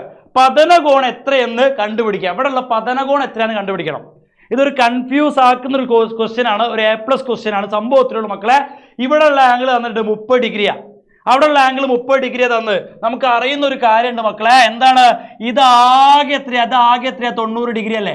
ഇതാകെ 90 degree അല്ലേ? അപ്പൊ ഇത് 30 ഡിഗ്രി ആണെങ്കിൽ ഇത് എത്രയായിരിക്കും നിങ്ങൾ പറയും? ഇത് 30 ആണെങ്കിൽ ബാക്കിയുള്ളത് എത്രയായിരിക്കും മക്കളെ? 60 ആയിരിക്കും. 60 ഡിഗ്രി അല്ലേ? അപ്പോ ആംഗിൾ ഓഫ് ഇൻസിഡൻസ് അഥവാ പതനകോൺ എന്ന് പറഞ്ഞ എത്രയാണ്? 60 ഡിഗ്രി ആണ് എന്ന് നമുക്ക് കിട്ടി. ഇത്രയുള്ള പരിപാടി. ഇതാ ഇവിടെ 90 ആണ്, ഇത് 30 ഉണ്ട് അല്ലെ? ടോട്ടൽ 90 വരണം. ബാക്കിയുള്ള എത്രയായിരിക്കും? 60 ആയിരിക്കും. അപ്പൊ ഇങ്ങനെ റിഫ്ലക്ഷനിലാണ് സാധാരണ ചോദിക്കല്. പക്ഷെ ഇത് മാറി, റിഫ്രാക്ഷനിൽ ചോദിച്ചു, അപവർത്തനത്തിൽ ചോദിച്ചു. നോക്കാം അടുത്ത ചോദ്യം. Which law help us to find the refractive index of water? ജലത്തിന്റെ അപവർത്തനാങ്കം കണ്ടെത്തുന്നതിന് സഹായകമായ നിയമം ഏതാണ്? ഒരു നിയമം നമുക്ക് പഠിക്കാനുണ്ട്, സ്നെൽസ് ലോ. സ്നെൽ നിയമം. ആ നിയമം പഠിക്കാതെ ആരെന്ത് ചെയ്യരുത്? നമ്മൾ എക്സാമിന് പോകാൻ പാടില്ല. നമ്മുടെ ലൈവിൽ അത് കൃത്യമായിട്ട് പറഞ്ഞുതരും. സ്നെൽസ് ലോ, സ്നെൽ നിയമം എന്ന് പറഞ്ഞ നിയമം റിഫ്രാക്ഷനായി ബന്ധപ്പെട്ടിട്ട്, അപവർത്തനായി ബന്ധപ്പെട്ട് മക്കൾ എന്തായാലും പഠിക്കണം. അത് എക്സാമിന് എന്തായാലും വരാൻ പോകുന്നൊരു ചോദ്യമാണ്. ഓക്കെ, അടുത്ത ചോദ്യം. ഇവിടെ കുറച്ച് ചിത്രങ്ങൾ തന്നിട്ടുണ്ട്. How much is the critical angle of glass? ഗ്ലാസിന്റെ ക്രിട്ടിക്കൽ കോൺ എത്ര? ഇത് എക്സാമിന് ചോദിക്കും, ഉറപ്പാ. ഗ്ലാസിന്റെ ക്രിട്ടിക്കൽ കോൺ കാണാനാണ് നിങ്ങളോട് പറഞ്ഞ്. എടാ ക്രിട്ടിക്കൽ ആംഗിൾ അഥവാ ക്രിട്ടിക്കൽ കോൺ കണ്ടുപിടിക്കാൻ ഒന്നും കൂടെ ചെയ്യേണ്ട ആവശ്യമില്ല, ഇത്ര മാത്രം നോക്കിയാൽ മതി. ആംഗിൾ ഓഫ് റിഫ്രാക്ഷൻ അഥവാ അപവർത്തന കോൺ 90 ഡിഗ്രി ആവുന്ന ചിത്രം ഇതിൽ ഏതാ നോക്കുക. ആംഗിൾ ഓഫ് റിഫ്രാക്ഷൻ നിങ്ങൾക്ക് അറിയാമെന്ന് വിചാരിക്കുന്നു. എന്നാലും എൻ്റെ ഒരു ധൈര്യത്തിന് വേണ്ടി ഞാൻ പറഞ്ഞുതരാം. ഇത് എന്താണ്? ആംഗിൾ ഓഫ് ഇൻസിഡൻസ് അഥവാ പതന കോണാണ്. ഇതാണ് ഇവിടെയുള്ള ആംഗിൾ ആണ് ആംഗിൾ ഓഫ് റിഫ്രാക്ഷൻ അഥവാ അപവർത്തന കോൺ. ഓക്കെ, അപവർത്തന രശ്മി ഇത് അങ്ങനെ പോകുന്നുണ്ട് കേട്ടോ. ഇതാണ് അപവർത്തന രശ്മി, ഇത് അപവർത്തന രശ്മിയാ, റിഫ്രാക്റ്റഡ് റേയാ. അപ്പൊ ഇത് നോർമലാ. ഇതിന്റെ ഇടയിലുള്ള ആംഗിൾ ആണ് ആംഗിൾ ഓഫ് റിഫ്രാക്ഷൻ അഥവാ അപവർത്തന കോൺ. അപ്പൊ അപവർത്തന കോൺ ഇവിടെ എത്ര ഡിഗ്രിയാ പറയും? 90 ഡിഗ്രി അല്ലേ? ഈ ആംഗിൾ ഓഫ് റിഫ്രാക്ഷൻ അഥവാ അപവർത്തന കോൺ 90 ഡിഗ്രി ആകുന്ന സമയത്തുള്ള ഈ ആംഗിൾ, ഇൻസിഡന്റ് ആംഗിൾ അഥവാ പതന കോണിനെ വിളിക്കുന്ന പേരാണ് ക്രിട്ടിക്കൽ ആംഗിൾ അഥവാ ക്രിട്ടിക്കൽ കോൺ. ഒന്നും നോക്കണ്ട, എത്ര ചിത്രം വേണമെങ്കിലും ഒരു തന്നോട്ടെ, നിങ്ങൾ ചെയ്യേണ്ട കാര്യം ഇത്ര മാത്രമേ ഉള്ളൂ. ആംഗിൾ ഓഫ് റിഫ്രാക്ഷൻ അപവർത്തന കോൺ 90 ഡിഗ്രി ആവുന്ന ചിത്രങ്ങൾ ആദ്യം സെലക്ട് ചെയ്യാം. ആ സമയത്ത് ഇവിടെ എത്രയാണ് ആംഗിൾ നോക്കുക, ആ ആംഗിളിനെ, ആ കോണിനെ വിളിക്കുന്ന പേരാണ് എന്ത് മക്കളെ? നമ്മളെ ക്രിട്ടിക്കൽ കോൺ അഥവാ ക്രിട്ടിക്കൽ ആംഗിൾ. ഓക്കെ, അപ്പോൾ ചോദിച്ചെന്താ, how much is the critical angle of glass? എത്രയാണ് മക്കളെ? 42 ഡിഗ്രിയാണ്, 42 ഡിഗ്രിയാണ്. ഓക്കെ, അടുത്ത ചോദ്യം, പൂർണ്ണാന്തര പ്രതിപതനം സൂചിപ്പിക്കുന്ന ചിത്രം ഏത്? Identify the figures showing total internal reflection. ഇവിടെ പൂർണ്ണാന്തര പ്രതിപതനം കാണിക്കുന്ന ചിത്രം ഏതാന്ന് ചോദിച്ചു കഴിഞ്ഞാൽ ഇതാണ് ആ ചിത്രം. കാരണം എന്താ, ഇവിടെ മക്കളെല്ലാവരും നോക്കിക്കോ, ഇവിടെ ലൈറ്റ്, ഇവിടെ റിഫ്രാക്ഷൻ അപവർത്തന സംഭവിച്ച്, എന്നാൽ ഇവിടെ ലൈറ്റ് ഇതാ ഇവിടെ നിന്ന് ഇങ്ങനെ വന്നിട്ട് ലൈറ്റ് തിരിച്ച് ഇങ്ങോട്ട് തന്നെ പോരുക. ഇവിടുത്തെ ആംഗിൾ 42 ഡിഗ്രി അല്ലേ? ഈ 42 ഡിഗ്രിയും കഴിഞ്ഞ് 45 ഡിഗ്രിയാ ഇവിടെ അല്ലെ? ആംഗിൾ ഓഫ് ഇൻസിഡൻസ് അഥവാ പതന കോൺ ഇവിടെ 42 ഡിഗ്രിയാ. ഇവിടെ അതിലും കൂടുതലായി 45 ആയപ്പോ ഈ ലൈറ്റും കൂടെ ഒറ്റ ചാട്ടാ, ഈ ലൈറ്റ് കൂടെ ഒറ്റ ചാട്ടാ. അപ്പൊ ആ ലൈറ്റിന് എന്താ സംഭവിച്ച്? റിഫ്ലക്ഷനാ സംഭവിച്ച്, പ്രതിപതന സംഭവിച്ച് അല്ലെ? അപ്പൊ നിങ്ങൾ നോക്കേണ്ട കാര്യം ഇത്രയേ ഉള്ളൂ, എങ്ങനെയാണ് ടോട്ടൽ ഇന്റേണൽ റിഫ്ലക്ഷൻ പൂർണ്ണാന്തര പ്രതിപതനം സംഭവിച്ച ചിത്രം സെലക്ട് ചെയ്യുക. ലൈറ്റ് ഇതാ ഇങ്ങനെ പോയിട്ട് തിരിച്ചിങ്ങോട്ട് തന്നെ പോരുന്നുണ്ടോ നോക്കുക, ആ ചിത്രമായിരിക്കും ടോട്ടൽ ഇന്റേണൽ റിഫ്ലക്ഷൻ അഥവാ പൂർണ്ണാന്തര പ്രതിപതനം സംഭവിച്ച ചിത്രം. കണ്ടാ, ലൈറ്റ് ഇങ്ങനെ പോകുന്നു, തിരിച്ചിങ്ങോട്ട് തന്നെ പോരുന്നു അല്ലെ? ഗ്ലാസ് എന്നാ ലൈറ്റ് വരുന്നത്, തിരിച്ച് ഗ്ലാസ്സിലേക്ക് തന്നെ പോരുന്നു. ആ ചിത്രമാണ് ടോട്ടൽ ഇന്റേണൽ റിഫ്ലക്ഷൻ കാണിക്കുക. ഇത് ഡീറ്റെയിൽ ആയിട്ട് നമുക്ക് എവിടെ പറയാം? ലൈവിൽ പറയാം. ഓക്കെ, അപ്പൊ പെട്ടെന്ന് മക്കൾക്ക് മനസ്സിലാവാൻ വേണ്ടിയിട്ടാണ് സാർ ഇപ്പോൾ പറഞ്ഞത്. ക്രിട്ടിക്കൽ ആംഗിൾ അഥവാ ക്രിട്ടിക്കൽ കോൺ കാണിക്കുന്ന ചിത്രം പെട്ടെന്ന് മനസ്സിലാവും അല്ലെ? ഇവിടെ 90 ഡിഗ്രി ആവുന്ന ഏതിലാ നോക്കിയാൽ മതി അല്ലെ? 90 ഡിഗ്രി ആവുന്ന ചിത്രം ഏതിലാ നോക്കിയാൽ മതി. ഇനി പൂർണ്ണാന്തര പ്രതിപതനം കാണിക്കുന്ന ചിത്രം നോക്കി കഴിഞ്ഞാൽ ലൈറ്റ് തിരിച്ചും കൂടെ തന്നെ പോരുന്നുണ്ടോ നോക്കിയാൽ മതി. കണ്ടാ, ഇങ്ങനെ വി പോലെ, വി തിരിച്ചിട്ടോലെ ആ ചിത്രം നോക്കി കഴിഞ്ഞാൽ പൂർണ്ണാന്തര പ്രതിപതനത്തിന്റെ ടോട്ടൽ ഇന്റേണൽ റിഫ്ലക്ഷന്റെ ചിത്രം കിട്ടും. ഓക്കെ, അടുത്ത ചോദ്യം, write any practical application of total internal reflection. പൂർണ്ണാന്തര പ്രതിപതനത്തിന്റെ ഏതെങ്കിലും ഒരു 2 ഉപയോഗം എഴുതാൻ വേണ്ടി പറഞ്ഞ് ഞങ്ങൾ എന്തൊക്കെ എഴുതും? എടാ, ടോട്ടൽ ഇന്റേണൽ റിഫ്ലക്ഷന്റെ ആപ്ലിക്കേഷൻ, പൂർണ്ണാന്തര പ്രതിപതനത്തിന്റെ ഒരു ആപ്ലിക്കേഷൻ നിങ്ങളോട് ചോദിക്കാനുള്ള ചാൻസ്, ഉപയോഗം ചോദിക്കാനുള്ള ചാൻസ് വളരെ കൂടുതലാണ്. ഒന്ന്, മെഡിക്കൽ ഫീൽഡില് ആരോഗ്യ രംഗത്ത് എൻഡോസ്കോപ്പി എന്ന് പറഞ്ഞ സാധനത്തിൽ എൻഡോസ്കോപ്പി എല്ലാവരും ഓർത്ത് വെക്കുക. എൻഡോസ്കോപ്പി ഓർത്ത് വെക്കുക. എന്തിനാ എൻഡോസ്കോപ്പി? എൻഡോസ്കോപ്പി എന്ന് പറഞ്ഞാൽ നമ്മളെ ആന്തര അവയവങ്ങളെ കുറിച്ച്, ഇന്റേണൽ ഓർഗൻസിനെ കുറിച്ച് പഠിക്കാൻ വേണ്ടി മെഡിക്കൽ ഫീൽഡിൽ ആരോഗ്യ രംഗത്ത് ഉപയോഗിക്കുന്ന ഒരു സാധനമാണ് എന്ത്? എൻഡോസ്കോപ്പി. അത് ടോട്ടൽ ഇന്റേണൽ റിഫ്ലക്ഷന്റെ പൂർണ്ണാന്തര പ്രതിപതനത്തിന്റെ ഒരു ആപ്ലിക്കേഷൻ ആണ്. അതേപോലെ മറ്റൊരു സാധനമാണ് മക്കളെ, മറ്റൊരു സാധനത്തിന്റെ പേരാണെന്ത്? Optical fibre cable.